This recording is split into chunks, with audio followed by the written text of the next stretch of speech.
Hello everyone, welcome to my YouTube channel. If you are just joining us for the first time, please do well to click the subscribe button.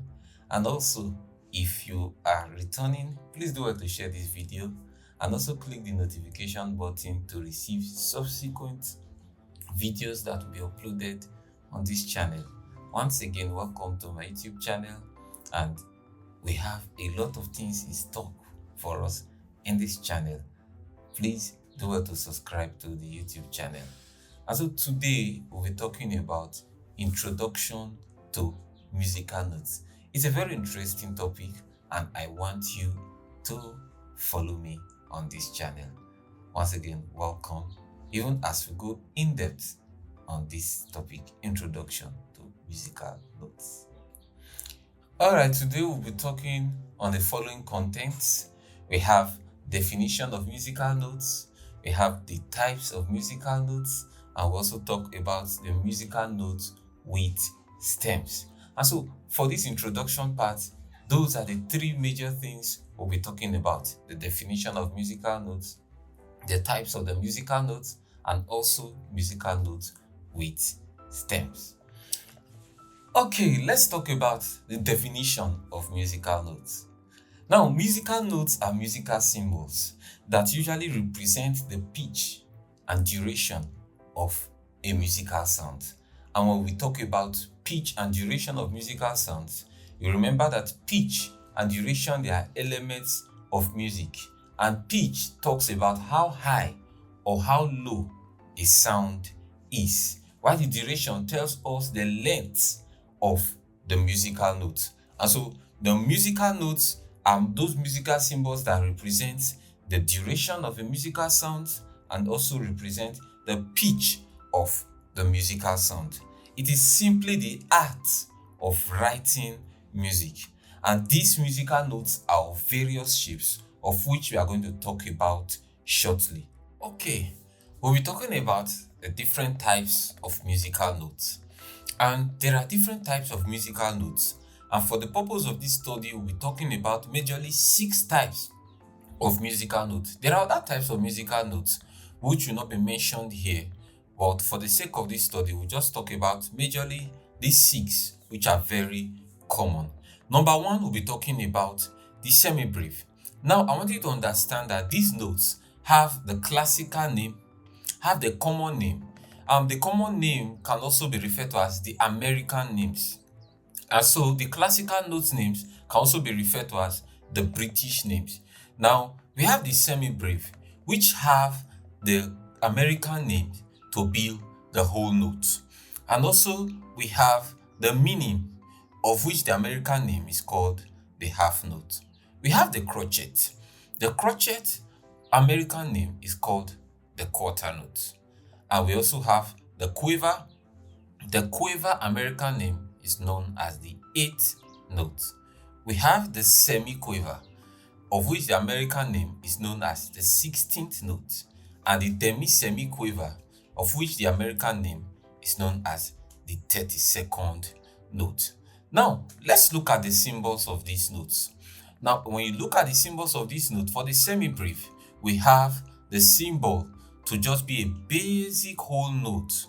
One of the reasons we are not talking about the breve, we have the breve, we also have the hemi, demi, semi-quiver. They are also examples of musical notes.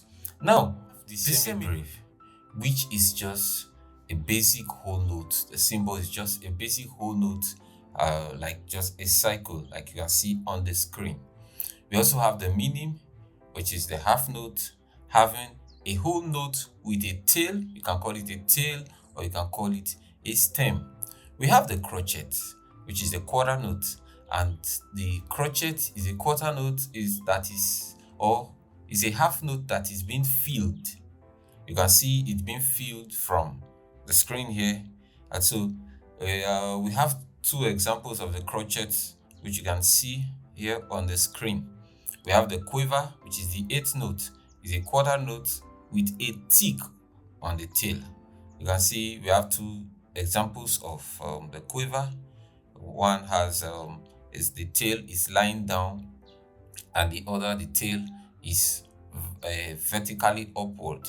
Now, in the next video, we'll be talking extensively on this. Now we have the semiquaver, which is the 16th note. It has two ticks on the tail, and two semiquaver is being shown here on your screen. And lastly, we have the demi-semiquaver, the 32nd note, having three ticks on the tail. You might be wondering, how do I get to know these notes? It's simple. Just keep on engaging on these notes. Look at how the notes are being presented on the video.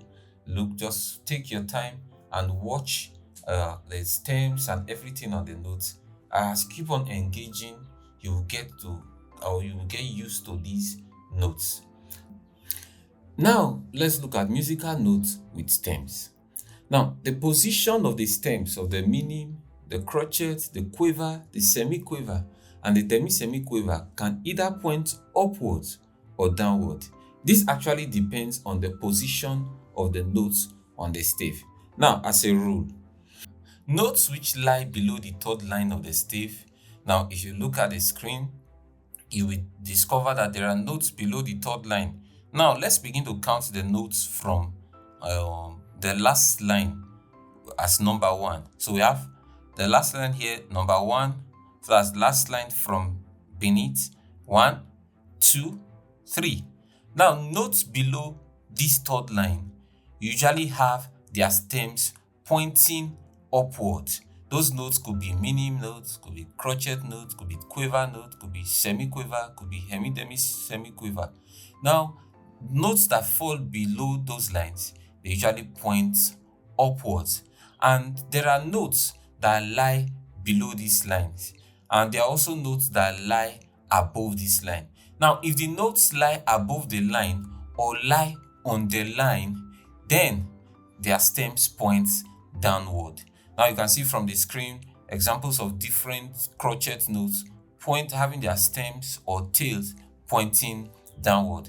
That's the reason, that's because their notes are on the third line or above the third line. I want you to notice the position of these stems of their notes on the third line and also above the third line.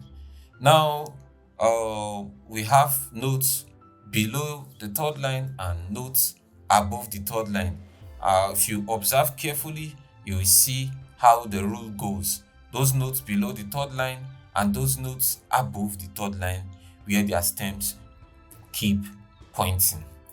I believe you've learned something from this video, and if you've done that, please click the like button or click the subscription button to get more exciting tips from this channel, and also share with your family and friends.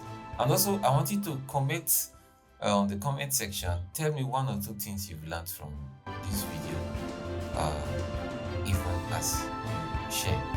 I wait to see your comments.